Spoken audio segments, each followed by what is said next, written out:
Benvenuti. Un saluto dalla nostra redazione per questo approfondimento sulle notizie più recenti dalla Sardegna. Oggi parliamo di un arresto importante ad Assemini, dopo anni di latitanza. Sì, e poi anche delle crescenti tensioni sui progetti eolici, un tema molto caldo. Esatto, e purtroppo anche di due tristi ritrovamenti, persone trovate senza vite in casa. Iniziamo dall'arresto ad Assemini. Sì, allora i carabinieri lì hanno, concluso un'operazione significativa. Hanno arrestato un uomo di 54 anni, originario di Quarto Sant'Elena. E la cosa che colpisce è da quanto tempo era ricercato, no? Eh sì, parliamo di novembre 2016, quindi sono quasi 9 anni. Era già noto alle forze dell'ordine un pregiudicato. 9 anni? E com'è che l'hanno rintracciato alla fine? Sembra quasi incredibile. Beh, ma a volte succede. Dopo tutto questo tempo l'hanno individuato e bloccato proprio negli uffici del comune di Assemini. Cioè, era lì che cercava di rinnovare la carta d'identità. Davvero? Proprio un atto così comune? Sembra quasi una scena da film. E adesso? Adesso è scattato l'ordine di carcerazione. Era stato emesso dalla Procura di Cagliari già nel 2019, il 31 gennaio. Quindi c'era già un provvedimento pendente. Sì, esatto. Deve scontare una pena definitiva, un cumulo di pene precedenti, per un totale di 4 anni e 7 mesi. Si tratta di reati di truffa, commessi tra il 2009 e il 2011. Ah, quindi fatti abbastanza datati. Sì, a Carbonia e a Semini. Ora è stato trasferito, alla casa circondariale di Uta. Va bene, cambiamo argomento. Passiamo a un tema che sta facendo molto discutere in Sardegna. L'eolico. C'è una forte opposizione, vero? Sì, decisamente. L'opposizione ai grandi impianti, quelli proposti dalle multinazionali, sta crescendo parecchio. Un caso emblematico è nel Sulcis, vicino a Nebida. Nebida? Ok. Chi si oppone lì? Il gruppo di intervento giuridico, il GIG, ha presentato un'opposizione formale. È contro un progetto della Wind Alpha SRL, una società pugliese. E che progetto sarebbe? Immagino qualcosa di grande, vista l'opposizione. È decisamente imponente. Si parla di 63 torri eoliche offshore, quindi in mare, ognuna da 15 megawatt, per un totale di 945 megawatt. Quasi un gigawatt. Davanti a quali coste? Davanti a Nebida, che fa parte del comune di Iglesias, e poi Carloforte, Gonnesa, Portoscuso. Il progetto include anche un sistema di accumulo a terra da 360 megawatt e cavidotti sottomarini a 380 kV che dovrebbero approdare a Portovesme. Capisco. E il GRIG cosa contesta esattamente? Su cosa si basa l'opposizione? Chiedono proprio il diniego della concessione demaniale marittima, che sarebbe per 30 anni.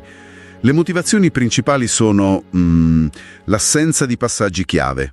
Cioè? Manca la valutazione ambientale strategica, la cosiddetta VAS, e manca anche la valutazione di impatto ambientale specifica, la VIA. Ah, quindi mancano proprio le valutazioni preliminari sull'impatto. Esatto, e poi un altro punto fondamentale: non si terrebbe conto degli impatti cumulativi, cioè l'effetto sommato ad altri progetti simili proposti nella stessa area. C'è preoccupazione anche per l'uso del mare, quasi privatizzato, che limiterebbe pesca, transito, diporto. Chiaro. E mi pare di capire che non sia l'unico fronte caldo questo dell'eolico. C'è anche il progetto Shardana, no? Proprio così. Lì l'opposizione arriva direttamente dai comuni di Arbus e Flumini Maggiore. Il progetto Shardana è un altro parco eolico, ma galleggiante stavolta. Galleggiante.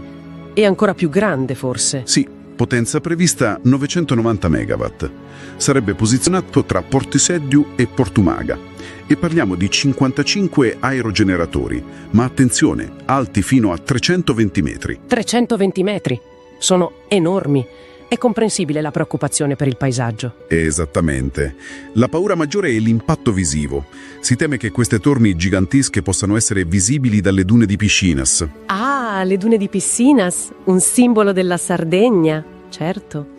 Quindi vedi, è un conflitto chiaro. Da una parte la spinta, necessaria verso le energie rinnovabili, dall'altra la tutela, altrettanto necessaria, di un paesaggio unico e prezioso. Un equilibrio difficile da trovare. Va bene, passiamo ora a 2 notizie di cronaca, purtroppo, molto tristi, da Carbonia e da Cagliari. Sì, 2 episodi diversi ma con un fondo comune, purtroppo. A Carbonia un uomo è stato trovato morto in casa. l'allarme è arrivato dai vicini. Non lo vedevano da un po', immagino. Esatto. Sono intervenuti i vigili del fuoco ieri sera. Hanno dovuto forzare la porta dell'abitazione. E all'interno la scoperta. Si sa qualcosa sulle cause della morte? All'interno hanno trovato il corpo senza vita dell'uomo. La polizia scientifica è sul posto per i rilievi, il magistrato è stato informato. Ma al momento non sono state comunicate le cause del decesso. C'è un'indagine in corso. Capisco. E una vicenda simile dicevamo anche a Cagliari, nel quartiere Castello, giusto? Corretto. Siamo in via Corte d'Appello. Una donna di 50 anni è stata trovata morta nel suo appartamento. Anche qui si presume che la morte risalga a diversi giorni fa. E come è scattato l'allarme? Sempre grazie ai vicini. C'era un cattivo odore e poi la posta si accumulava. Segnali che, purtroppo, hanno fatto pensare al peggio. E anche qui sono intervenuti i vigili del fuoco. Sì, hanno aperto la porta e hanno trovato il corpo della donna. Le prime informazioni però sembrano indicare che non ci siano segni di violenza. Ah, quindi l'ipotesi più probabile è quella di cause naturali. Sì, al momento l'ipotesi prevalente è questa. Sono tragedie che, purtroppo, mettono in luce un problema, quello della solitudine, che spesso si nasconde nelle nostre città. Davvero triste.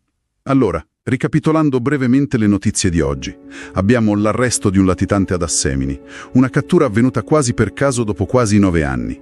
Poi il dibattito sull'eolico, sempre più acceso, con le forti opposizioni ai mega impianti nel Sulcis e nell'Arburese, tra sviluppo energetico e tutela del paesaggio. E insieme questi due drammatici ritrovamenti a Carbonia e Cagliari, che ci parlano di solitudine e fragilità.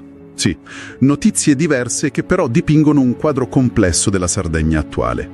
E resta la domanda, no? Come farà l'isola a gestire queste sfide, a trovare un equilibrio tra le esigenze del presente e la protezione del suo incredibile patrimonio? Una riflessione importante.